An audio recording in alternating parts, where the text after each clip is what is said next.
The equal temperature value for Kelvin and Fahrenheit scales is, the options given are 574.25 degrees Fahrenheit, 574.25 degrees Celsius, 100 degrees Fahrenheit and 273 Kelvin. In this, to start off, just let's look at the relation between various temperature scales. So let's consider degrees Celsius scale, and let's take the upper and lower limits of temperature range to be the boiling and freezing point of water. So for degrees Celsius, 0 degrees is the freezing point of water and 100 degrees Celsius is the boiling point of water. So when we say C minus 0 upon 100 minus C, this should be equal to, in Fahrenheit, it would be 32 degrees for freezing point and 212 degrees Fahrenheit for boiling point of water. And then there's Kelvin scale, in which 273 is the freezing point and 373 is the boiling point, minus 273 again the freezing point. So solving this, we get C upon 5 equals F minus 32 upon 9, which equals K minus 273 upon 5. So out of these two relations, now to solve this sum, we would require the degrees Fahrenheit and the degrees and the Kelvin relations among these. So therefore, let's say since we need the equal constant value of temperature where both Fahrenheit and Kelvin are the same, so let's replace F and X by K, F and K by X. So therefore X minus 32 upon 9 equals X minus 273 upon 5. So therefore solving this, we get the value of X as 574.25 degrees Fahrenheit, and hence option A is the correct answer. If the room temperature is 20 degrees Celsius, the temperature on Fahrenheit scale is, the options given are 300 degrees Fahrenheit, 273 degrees Fahrenheit, 68 degrees Fahrenheit and 20 degrees Fahrenheit. Let's look at the relation between the degrees Celsius and Fahrenheit scale. So degrees Celsius minus 0 upon 100 degrees Celsius, which is the boiling point of water, minus 0 is equals to the temperature in Fahrenheit scale minus 32, the freezing point of water, upon 212 minus 32, which is the 212 is the boiling point of water. So now the temperature in Celsius scale is given as 20. So 20 minus 0 upon 100 is equals to temperature in Fahrenheit minus 32 upon, this comes as 180. So therefore solving this, the temperature in Fahrenheit scale we get as 68 degrees Fahrenheit, hence option C is the correct answer. Which of the following graph represents the relation TF is equals to 9 by 5 TC plus 32? The relation between TF and TC is such as TF minus 32 upon 212 minus 32 is equals to TC minus 0 upon 100 minus 0. So by simplifying this expression, we get temperature in Fahrenheit scale is equals to 9 by 5 Tc plus 32. Now in this equation, that is similar to the one given here, in this equation if we put the value of Tc is equals to 0, so the value of Tf that comes up is equals to 32. So 0 degrees Celsius would be 32 degrees Fahrenheit. So since Celsius is on the y-axis, so a 0 on the y-axis would be at this point. So at this point the value of Fahrenheit would be 32. So option A and option C are the only ones in which the Fahrenheit value goes in the positive side. In both B and D, the value of Fahrenheit goes into the negative side. Now, since we've narrowed it down to option A and C, let's look further. Now, when temperature in Fahrenheit is put as 0, when TF is put 0, the value of TC that we get is minus 17.7 degrees Celsius. So when F is 0, the Celsius should be negative scale. As you can see in the graph number C, the Celsius goes into positive scale when Fahrenheit is 0. But in graph A, the degree Celsius goes into the negative region for 0 degrees Fahrenheit. So hence option A is the correct answer.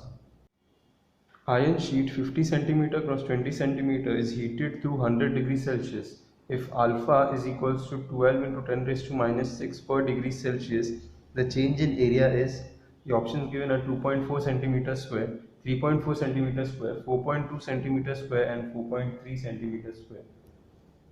Now the formula for change in area is given as A naught beta into delta T. This beta is the coefficient of expansion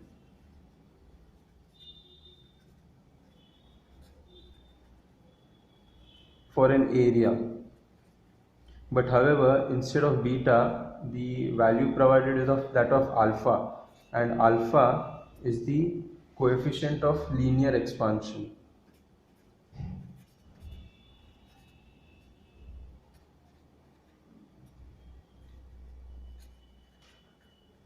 So alpha is the coefficient of linear expansion, and beta is the coefficient of area expansion, and gamma is the coefficient for volume expansion.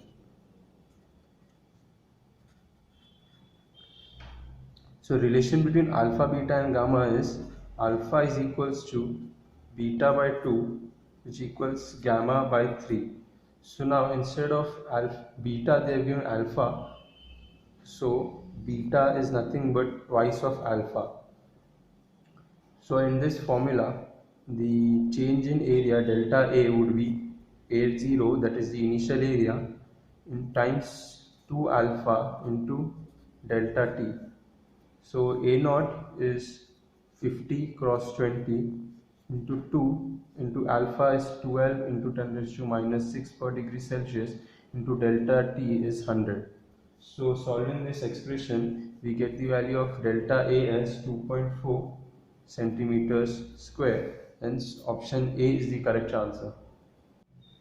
Two rods of length L1 and L2 are made up of different materials whose coefficients of linear expansion are alpha 1 and alpha 2 respectively.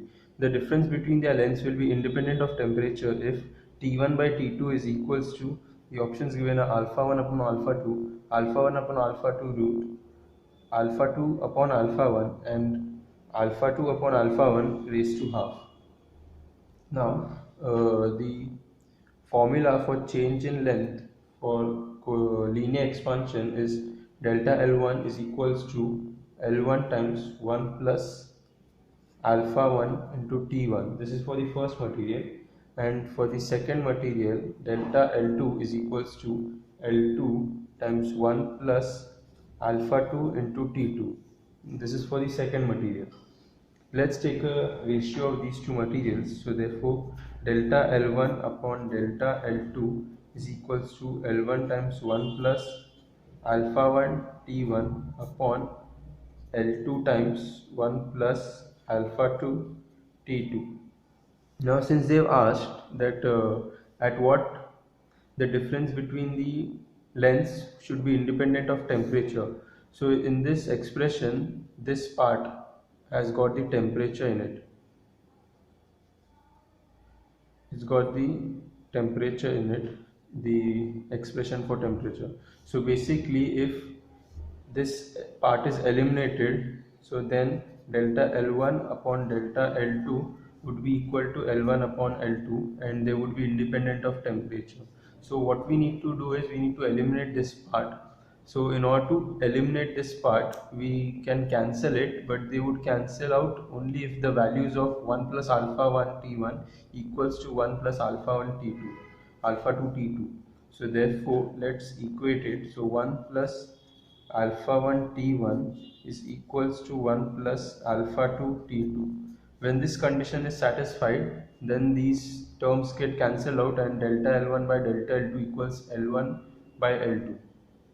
So solving this, we get this one gets cancelled out. So alpha 1 t1 is equals to alpha 2 t2. So the ratio of t1 upon t2 is equals to alpha 2 upon alpha 1. So when t1 upon t2 is in the ratio of alpha 2 upon alpha 1, the lengths are independent of, the change in length is independent of temperature, and hence option C, that is alpha 2 upon alpha 1, is the correct answer.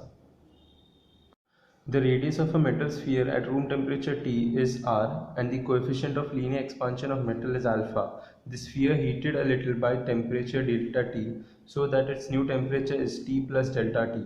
The increase in the volume of sphere is approximately, the options given are 2 pi r alpha delta T, pi r square alpha times delta T, 4 pi r cube delta T by 3 and 4 pi r cube alpha times delta T.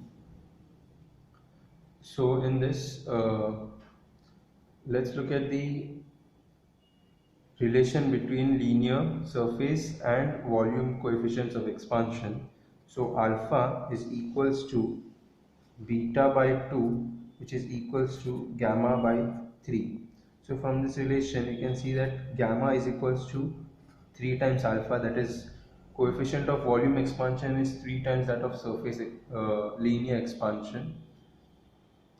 So now, as we also know that gamma is equals to change in volume upon original volume into delta T, or change in temperature.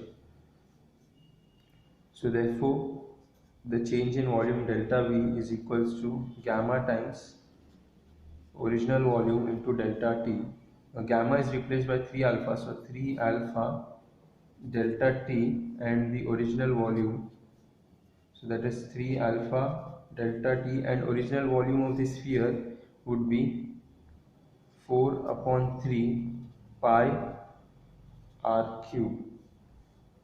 So these 3 gets cancelled. So what we are left out with is 4 pi r cube alpha and delta T. So option D matches the same, hence option D is the correct answer. The ratio of two specific heats of oxygen is 1.4. Its principal specific heat Cv will be, the value of R is given as 8400 joule per mole per Kelvin, and M, that is the molecular weight of oxygen, is given as 32. The options are 20,000 joule per kilomole Kelvin, 20,500 joule per kilomole Kelvin, 21,000 joule per kilomole Kelvin, and 22,000 joule per kilomole Kelvin.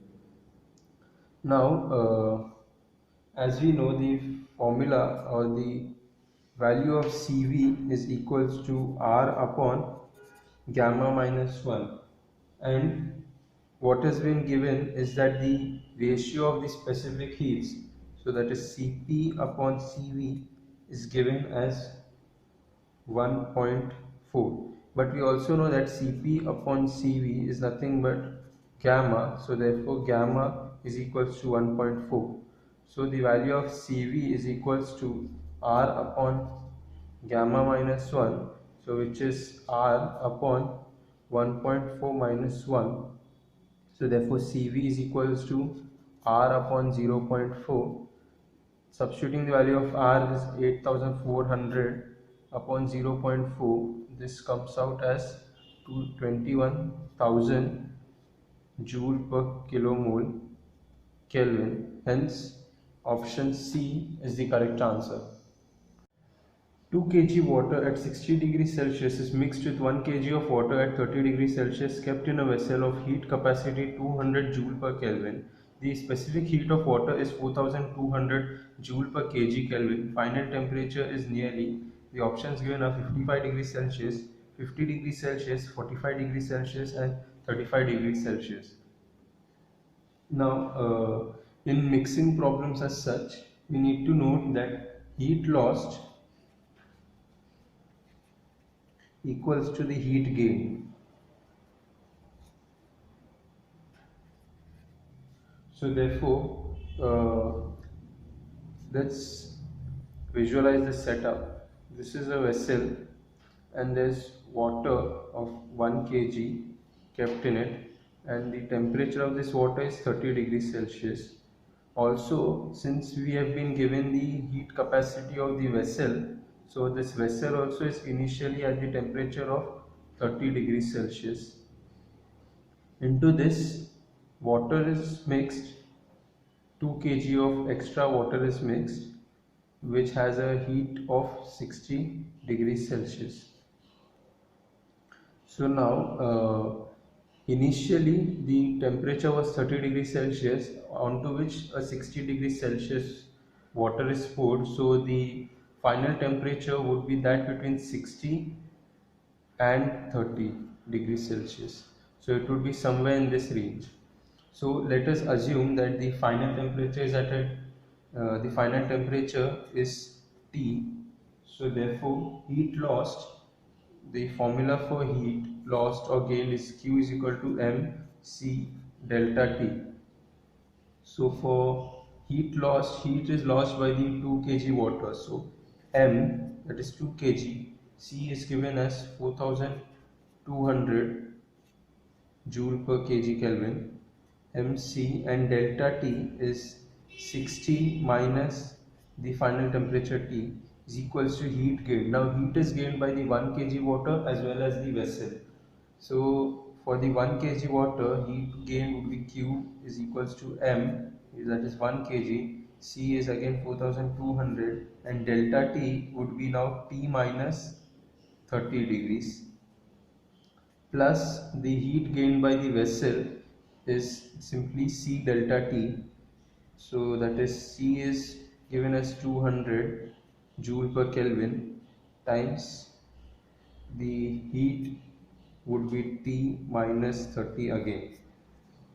Here M is not taken because the specific or the heat capacity of the vessel is given directly as joule per Kelvin instead of joule per kg per Kelvin. So we don't need to consider the mass of the vessel.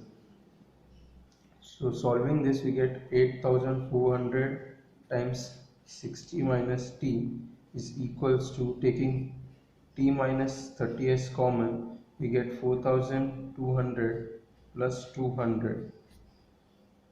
So therefore 8400 times 60 minus T is equals to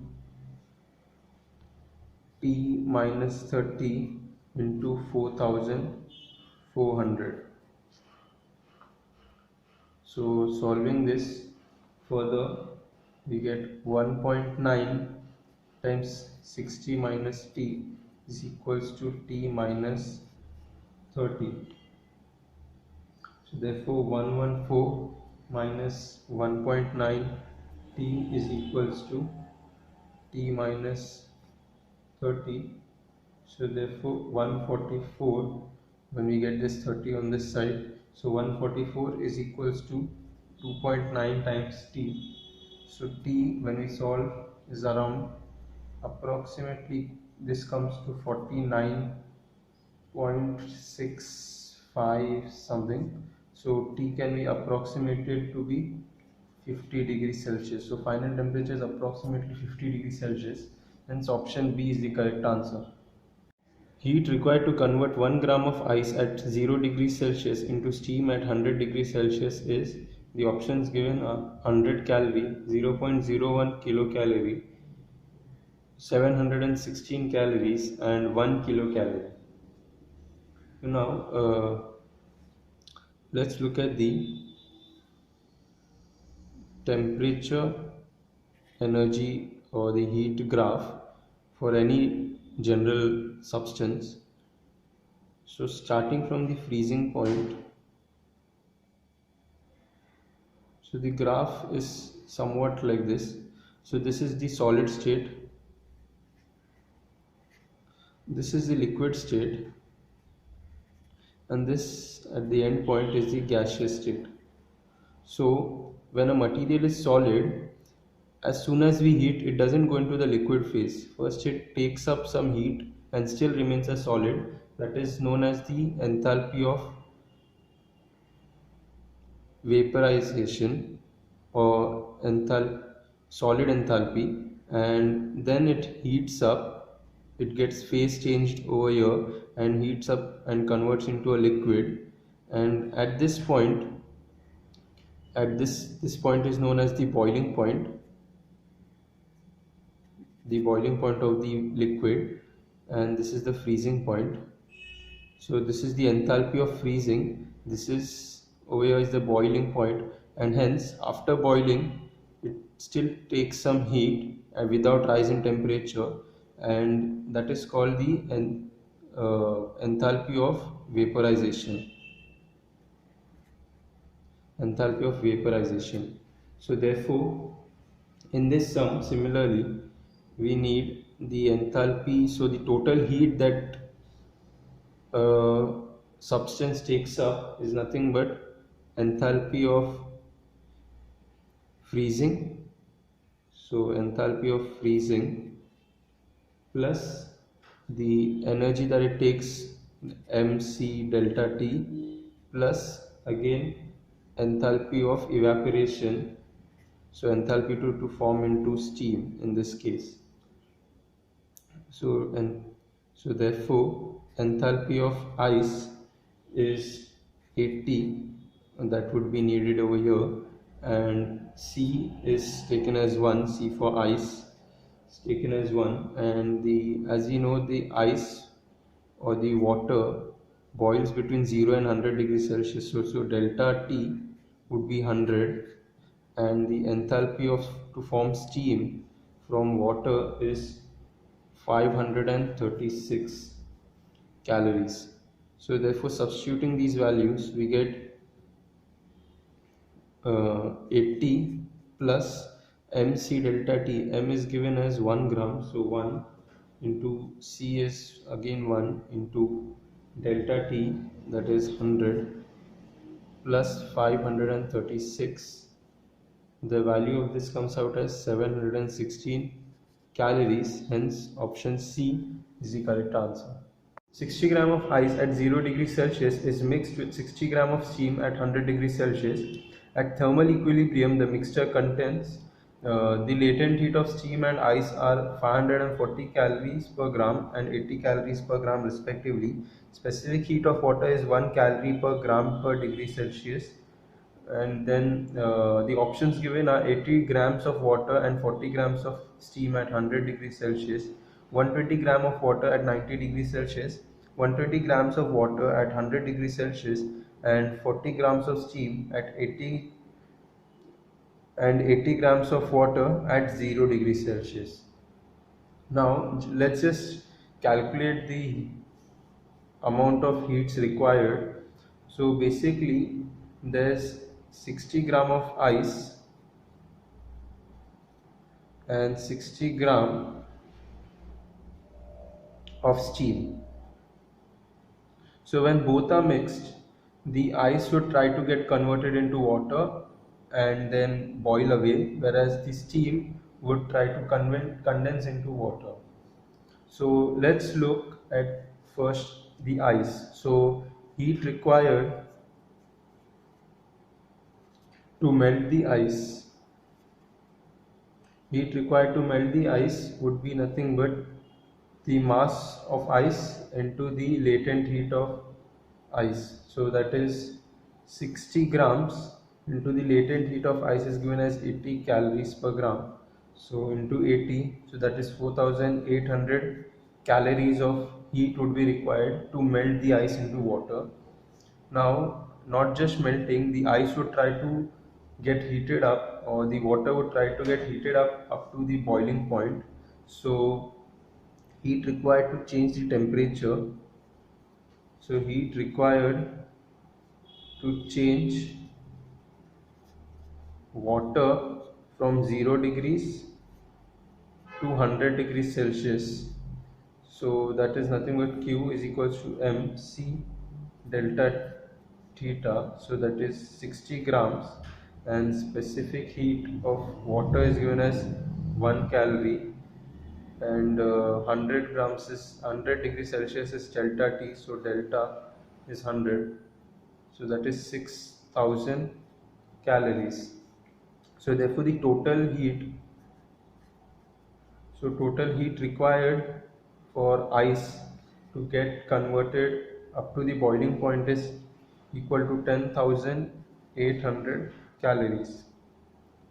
Now let's look at how much the steam can produce, or how much heat content the steam has in it. So heat required to condense the steam.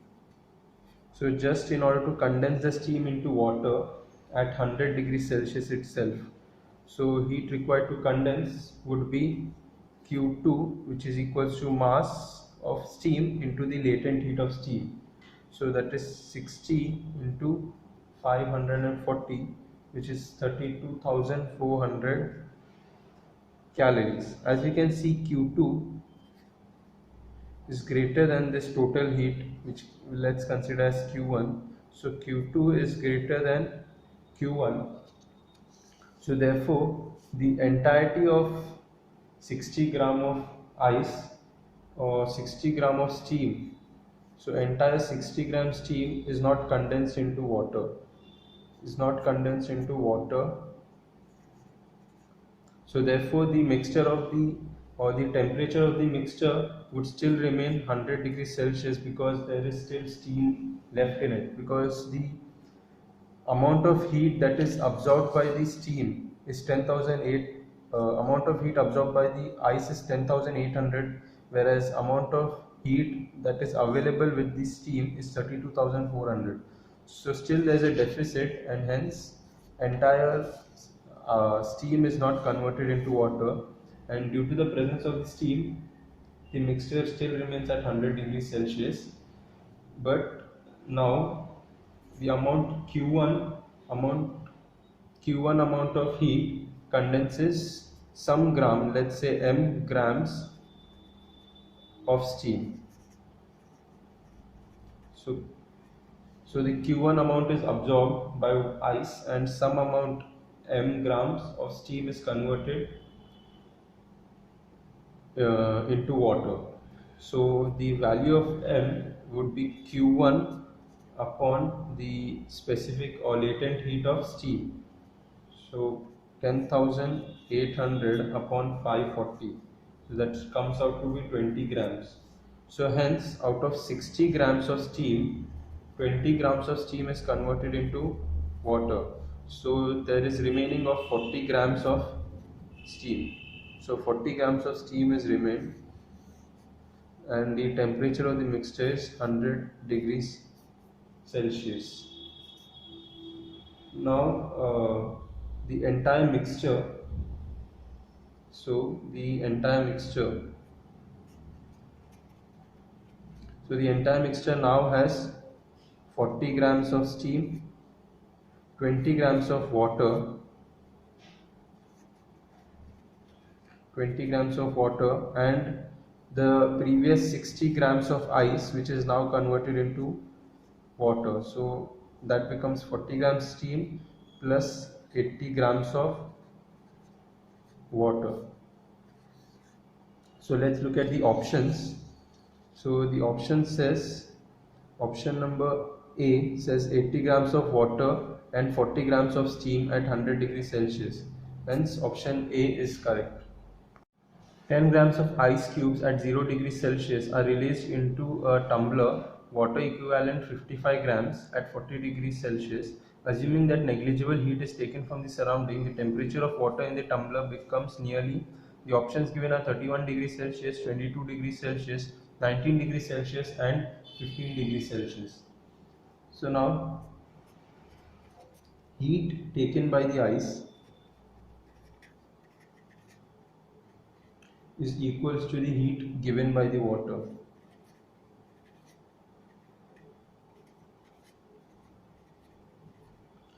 So therefore, heat taken by the ice, first of all, the ice which is there, it needs to, since this is at 0 degrees Celsius, so it needs to convert into water at 0 degrees Celsius, and then the water would get heated up to a common temperature, let's say theta, or the equilibrium temperature theta. So therefore heat taken by ice first would be the mass of ice into the latent heat of ice, which is 80 calories per gram. After this, the ice is converted to water at 0 degrees Celsius, and from here on the mass of water is then heated up to a higher degree temperature, that is theta minus 0, that is MC is taken as 1, so MC into delta T is equals to heat given by water, that is 55 grams of water into C is 1 times the water is at 40 degrees Celsius, so 40 minus some general equilibrium temperature, that is theta. So solving this, we get 800 plus 10 theta is equals to 2200 minus 55 theta. So therefore 65 theta is equals to 1400. So theta approximately comes as 22 degrees Celsius, hence option B is the correct answer. Which of the following cylindrical rods will conduct most heat when their ends are maintained at the same temperature? The options given are length 1 meter, radius 1 centimeter, length 2 meters, radius 1 centimeter, length 2 meters, radius of 2 centimeters, and length 1 meter and radius of 2 centimeters. So now the formula for heat transferred per unit time, or rate of heat transferred, is equals to Ka delta theta upon L. So therefore from this equation, as you can see, the rate of heat transfer is directly proportional to A by L, and it is also proportional, which is also proportional to be said as R square upon L. Since K and theta or delta theta would be constants, so Q upon T is proportional to the area upon length, and area can be, for a cylinder, it is pi R square. So cross sectional area can be taken as R square upon L. So let us look at the R square upon L for each of the case, and in this R square upon L would be 1 square upon 1, which is 1. In this R square upon L for the case B would be 1 square upon length is 2, so that is half. For the third case, R square upon L is 2 square upon 2, that is 4 by 2, which is 2. And for the fourth case, R square upon L is 2 square upon 1, which is 4. Since R square upon L has the highest ratio in option D is the correct answer. Two vessels of different materials are similar in size in every respect. The same quantity of ice filled in them gets melted in 20 minutes and 30 minutes. The ratio of their thermal conductivity will be, options given are 1.5, 1, 2 by 3 and 4. Now the heat transferred, or the amount of heat is given by Q is equals to Ka theta 1 minus theta 2, or the change in temperature for the given time t upon L. So in this case, Q, or the amount of heat liberated, and the area as well as the length and the final change in temperature theta 1 minus theta 2, all these are constants. Since we are dealing with two state properties, or two states which are constants, so therefore Q, A, L and delta theta are all constants. So therefore we can write as K into T is equals to constant. So therefore K1 upon K2 is equals to T2 upon T1. So which is 30 upon 20. So K1 upon K2 is equals to 3 by 2, which is nothing but 1.5. Hence option A is the correct answer. Two rods A and B are of equal lengths. Their ends are kept between the same temperature and their area of cross sections are A1 and A2. The thermal conductivities of K1 and K2 respectively. The rates of heat transmission in the two rods will be equal if the options given are K1A2 is equals to K2A1, K1A1 is equals to K2A2, K1 is equals to K2, and K1A1 square is equals to K2A2 square. Now the heat transfer or rate of heat for the first rod would be given by K1 A1 theta 1 minus theta 2, that is the change in temperature, upon L. Similarly for second rod, the rate of heat transfer Q by T for the second rod would be K2 A2 theta 1 minus theta 2 upon L. Since the lengths are same, the L's don't get suffixes, and since the temperatures are also maintained constant for both the rods, so therefore there is theta 1 minus theta 2. Similarly theta 1 minus theta 2 in this case also. Now since rates of heat transfer should be same, so therefore Q by T for the first rod should be equal to Q by T for the second rod. So therefore equating these two, we get K1 A1 theta 1 minus theta 2 upon L is equals to K2 A2 theta 1 minus theta 2 upon L.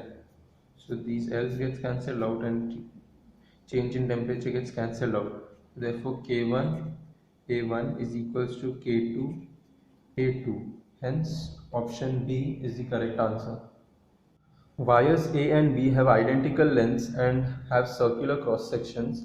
The radius of A is twice the radius of B, that is RA is equals to 2 times RB. For a given temperature difference between the two ends, both wires conduct at the same rate. The relation between the thermal conductivities is given by Ka is equals to 4 times Kb, Ka is equals to 2 times Kb, Ka is equals to Kb by 2, and Ka is equals to Kb by 4. So the rate of heat transfer Q by T is given by K A by L into delta theta or theta 1 minus theta 2. So from this, since the rate of heat transfer is constant for both the wires, the lengths are constant, have identical lengths, so lengths are equal for both, and the temperature difference is also the same for both. So what we can write is K times A is equals to a constant for both the wires. So therefore Ka upon Kb would be equals to AB upon AA. Now the area, cross sectional area, is nothing but pi r square, so rb square upon pi r a square. So pi gets cancelled, so Ka upon Kb is equals to rb square upon ra square. Now rb upon ra is given as 2 times rb, so therefore Ka is equals to 1 by 2 squared and times Kb. So therefore Ka is equals to Kb upon 4. Hence option D is the correct answer. Two metal rods of same length and same material conduct a given amount of heat in 8 seconds when they are joined end to end. But when they are joined in parallel, the time taken to conduct the same amount of heat under same conditions is, the options given are 4 seconds, 2 seconds, 16 seconds and 1 second. Now, since the rods are identical and of the same material, so L1 is equals to L2, and let's say it equals to an L, and since it is a same material, therefore K1 is equals to K2, let's say equals to K. Also A1 is equals to A2, which equals to, let's say, A. Now when the rods are connected end to end, so that is nothing but a series combination. So therefore the rate of heat transfer Q by T for series would be delta theta upon Rs. So where Rs is the thermal resistance, thermal resistivity for series combination. So therefore Ts, or time taken for series, is equals to Q times Rs upon delta theta. So Ts is equals to Q upon delta theta, and Rs can be written as L1 upon K1 A1 plus L2 upon K2 A2. However, L1 and L2 are the same, K1 and K2 are same, A1 and A2 are same. So therefore Ts is equals to Q upon delta theta times 2L upon K into A. Similarly, now for parallel condition,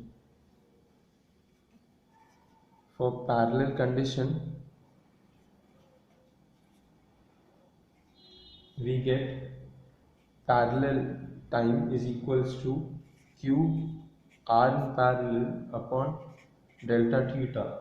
So that is Q upon delta theta times 1 upon 2 Ka upon L. So this is for parallel combination. So therefore, uh, dividing these two equations, Ts upon Tp, Ts is given as 8 seconds. So therefore 8 upon Tp is equals to Q times Rs upon delta theta into delta theta upon Q times Rp. So therefore all these similar terms get cancelled out, and what we are left with is 8 upon Tp is equals to 2 times L upon Ka into 2 times Ka upon L. So these also get cancelled. So therefore 8 upon Tp is equals to 4. Therefore Tp is equals to 8 by 4, which is equals to 2 seconds. Hence, let's look at the options. Hence option B, 2 seconds, is the right answer. Out of 10 joule of radiant energy incident on a surface, the energy absorbed by the surface is 2 joule and energy reflected is 7 joules. Then coefficient of transmission of the body is, the options given are 0.2, 0.7, 0.1 and 0. Now the total heat that is incident or total radiation is split into absorption plus reflection plus transmission. So here the total incident energy, radiant energy, is 10, and absorbed energy is 2 joules plus reflected energy is 7 joules. So the remaining is transmission. So from this relation we get Q transmission is equal to 1 joule. Now the coefficient of transmission,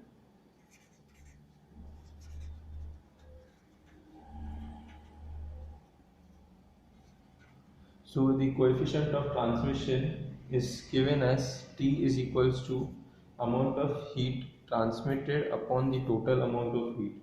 So that is 1 joule upon total amount of heat is 10 joule. So that is 0.1. Hence option C, 0.1, is the correct answer. If an thermos body absorbs 20% of the incident radiation, and then the reflection coefficient of the body is, the options are 0.2, 0, 0.8 and 1. Now as you know, for a thermos For a thermalness body, the coefficient of transmission is equals to 0. So therefore, if absorption transmission is given as 20%, then the remaining 80% is nothing but reflection. So therefore, out of total, the coefficient of reflection R is given as QR, amount of reflection upon the total radiation incident on it. So that is 80 upon the total 100%. So that is nothing but 0.8. Hence option C 0.8 is the correct answer. A black body radiates heat at temperatures T1 and T2 such that T2 is greater than T1. The frequency corresponding to maximum energy is, the options given are more at T1, more at T2, equal for T1 and T2, independent of T1 and T2. Now, from Wien's displacement law, we know that the wavelength lambda is inversely proportional to the temperature. Also, lambda is 1 upon the frequency nu. So from this we can relate frequency such that frequency is directly proportional to temperature. So now, using this relation, the higher the temperature,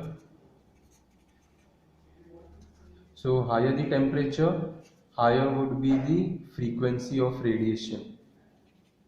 So therefore, since temperature T2 is greater than T1, so the frequency of radiation would be more at T2. Hence, option B is the correct answer.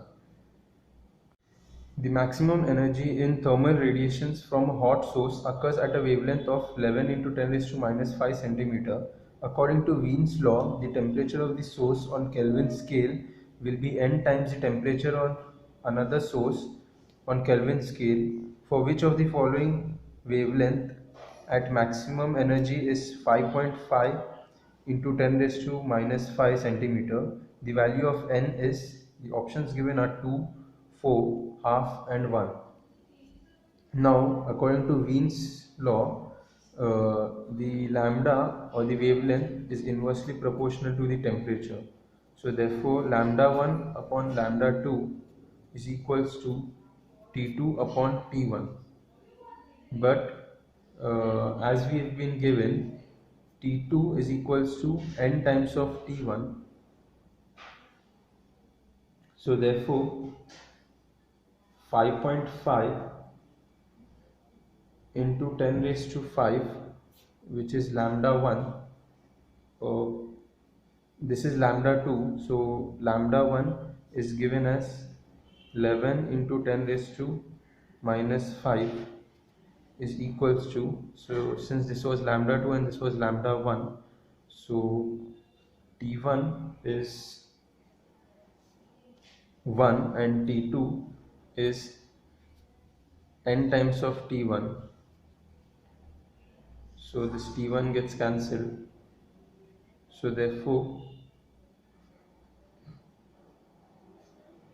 so T2 is n times of T1. So this we need to write n times T1 and this T1. So therefore we will end up with n is equals to 1 by 2. Hence option C is the correct answer. A black body radiates energy at a rate of E Weber per meter square, E watt per meter square at a high temperature T Kelvin. When the temperature is reduced to T by 2 Kelvin, the radiant energy will be, the options given are E by 16, E by 4, 4E and 16 times E. Now as we know, the emissive power A is proportional to the fourth power of the temperature.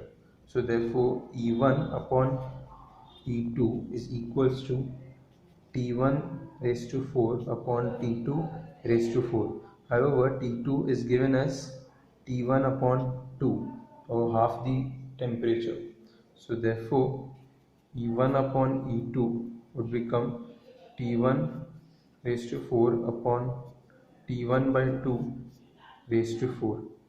So therefore, E1 upon E2 is equals to, this t gets cancelled, so what we are left is 2 raised to 4. So E1 upon E2 is equals to 16. So therefore out of this E2 is equals to E1 by 16. Hence option A, E1 by 16 is the correct answer. Temperature of a black body increases from 327 degrees Celsius to 927 degrees Celsius and the initial energy possessed is 2 kilojoule. What is its final energy? The options given are 32 kilojoule, 320 kilojoule, 1200 kilojoules and none of these. As we know, the energy is proportional to the fourth power of temperature. So therefore E2 upon E1 is equals to T2 raised to 4 upon T1 raised to 4. Now the temperature T2 is given as 927 degrees Celsius. So to convert into Kelvin, we add 273 and the initial temperature is 327 degrees Celsius and converting it again by adding 273 Kelvin. So this raised to 4. So E2 upon E1 is equals to 1200 upon 600, the whole thing raised to 4. So E2 upon E1 is equals to 2 raised to 4, which is nothing but 16. So E2 is equals to 16 times E1. The value of E1 is given as 2 kilojoules. So 16 times 2 is equals to 32 kilojoules. Hence option A is the correct answer. A body cools at the rate of 3 degrees Celsius per minute when its temperature is 50 degrees Celsius. If the temperature of its surrounding is 25 degrees Celsius, then the rate of cooling of the body at 40 degrees Celsius will be. The options given are 2 degrees Celsius per minute, 1.5 degrees Celsius per minute, 1.2 degrees Celsius per minute, and 1.8 degrees Celsius per minute. So now the rate of cooling d theta by dt is given by the Newton's cooling constant times theta minus theta 0. So for the initial condition, the rate of cooling is given as 3 degrees Celsius per minute times K, and the temperatures are 50 degrees Celsius and room temperature is 25 degrees Celsius given. So therefore 3 is equals to 25 K. So cooling constant K is equals to 3 by 25. So now when the temperature is 40 degrees Celsius, so d theta by dt is again K times 40 minus 25 this time. So d theta by dt for 40 degrees Celsius is 3 by 25 into 15. So that is 45 upon 25, which is 1.8 degrees Celsius per minute. Hence option D is the correct answer. If temperature of a black body increases from 7 degrees Celsius to 287 degrees Celsius, then the rate of energy radiation increases by, the options given are 287 by 7 raised to 4, 16, 4 and 2. Now as we know, the rate of energy radiation Q by T, also known as power, is given by A sigma T raised to 4. But however, since the body or the substance under consideration isn't changing, so A and sigma remain constant. So therefore the power is proportional to T raised to 4. So therefore P1 upon P2 is equals to T1 upon T2, the whole thing raised to 4. So now T1 is given as 7 degrees Celsius plus 273 to convert into Kelvin, and T2 is 287 plus 273. So whole thing raised to 4. So this comes out as 1 by 16 P1 upon P2. So the final power P2 is equals to 16 times P1. So it increased by a factor of 16. Hence option B, 16 is the correct answer. The power radiated by a black body is P and it radiates maximum energy around the wavelength lambda naught. the temperature of the black body is now changed such that it radiates maximum energy near 3 lambda naught by 4. The power radiated by it will increase by a factor of, the options given are 16 by 9, 4 by 3, 64 by 27 and 256 by 81. Now, as we know, power is proportional to T raised to 4, and also by Wien's law, the lambda is proportional to 1 by T. So from this, by using commutative law, the power is inversely proportional to lambda by 4, lambda raised to 4. So therefore, P1 by P2 is equals to lambda 2 by lambda 1, the whole thing raised to 4. So P1 by P2 is equals to lambda 2 is 3 lambda naught by 4 and lambda 1 is equals to lambda naught. So the whole thing raised to 4. So this gets cancelled. So therefore P2, P1 upon P2 is equals to 3 by 4, the whole thing raised to 4. So therefore P2, so this comes out as 81 upon 256 and P2 upon, now since we need to find out the factor by which it increases, so therefore P2 is equals to 256 upon 81 times P1, hence option D is the correct answer. A pan filled with hot food cools from 94 degrees Celsius to 86 degrees Celsius in 2 minutes. When the room temperature is 20 degrees Celsius, how long will it take to cool from 74 degrees Celsius to 66 degrees Celsius? The options given are 2 minutes, 2.8 minutes, 2.5 minutes and 1.8 minutes. Now, according to Newton's law of cooling, the rate of loss of heat dq by dt is equals to k times theta dash minus theta naught.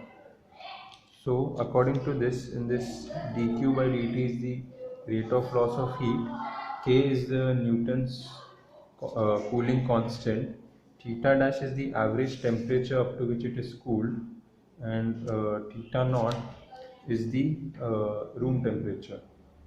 So for this sum dq by dt, so that is 94 minus 86, which cools in 2 minutes, is given by, is equals to k times the average temperature between of 94 and 86. So that is 94 plus 86 upon 2 minus theta naught, the room temperature is given as 20 degrees Celsius.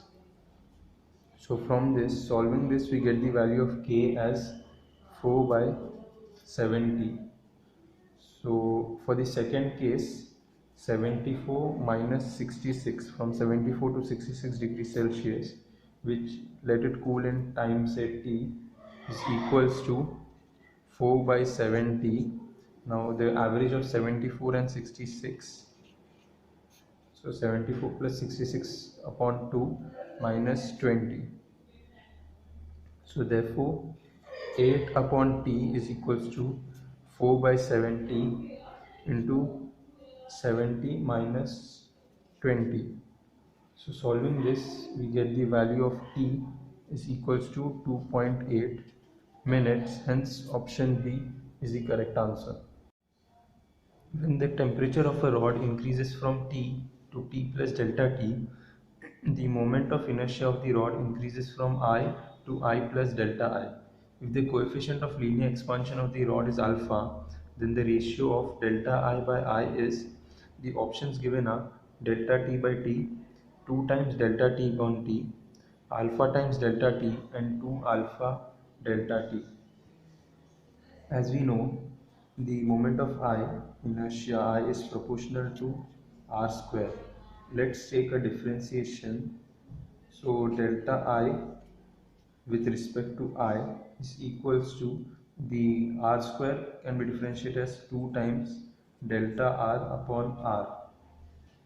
But as we know, delta r upon r is nothing but alpha times delta t, that is the coefficient of linear expansion times the change in temperature.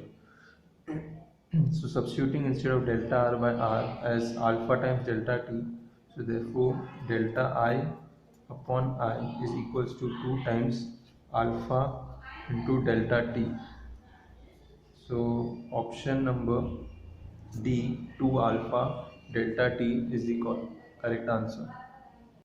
There are two identical vessels filled with equal volumes of ice. The vessels are of different metals. If the ice melts in the two vessels in 20 and 35 minutes respectively, the ratio of coefficient of thermal conductivity of the two metals is, the options are 4 is to 7, 7 is to 4, 16 is to 49 and 49 is to 16. Now the heat transfer is given by Q is equals to K A by L theta 1 minus theta 2, or the change in temperature, times the time that is required for the change. Now since the vessels are identical, so A and L are constant for both the vessels, and since the temperature ranges are also equal, so theta 1 minus theta 2 are the same. So what we are left out finally is K into T is equals to a constant. So therefore K1 T1 is equals to K2 T2. So therefore K1 upon K2 is equals to T2 upon T1. So T2 is given as 35 minutes and T1 is given as 20 minutes. So K1 upon K2, this value comes out as 7 upon 4. Hence option B, 7 is to 4 is the correct answer.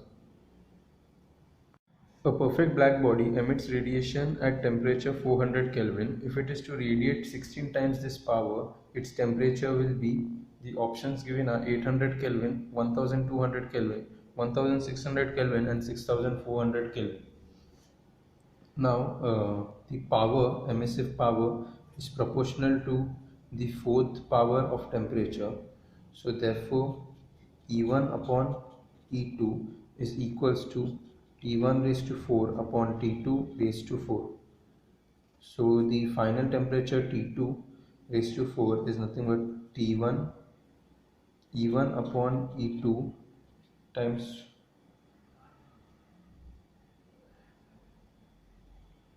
uh, times 1 upon T1 raised to 4.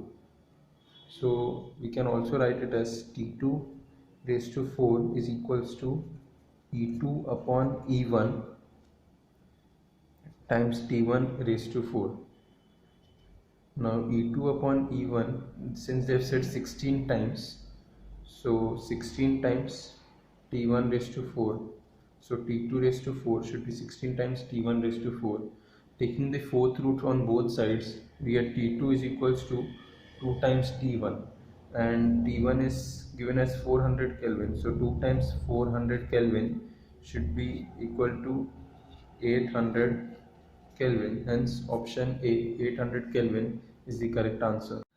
Two spherical black bodies of radii R1 and R2 with surface temperature T1 and T2 respectively radiate the same power, then the ratio of R1 and R2 will be, the options given are T2 upon T1 square, T2 upon T1 raised to 4, T1 by T2 square and T1 by T2 raised to 4. Now for a black body, the power P is equals to AE sigma T raised to 4, where E is the emissivity and C is the A is the surface area. So now since the powers are same, for power is the same, so therefore the area is inversely proportional to T raised to 4, and area is nothing but R square. So R1 upon R2 square is equals to T2 upon T1 raised to 4. So taking square roots on both sides, so R1 upon R2 is equals to T2 upon T1 squared. So R1, the ratio of R1 by R2 is T2 upon T1 squared. Hence option A, T2 upon T1 squared is the correct answer.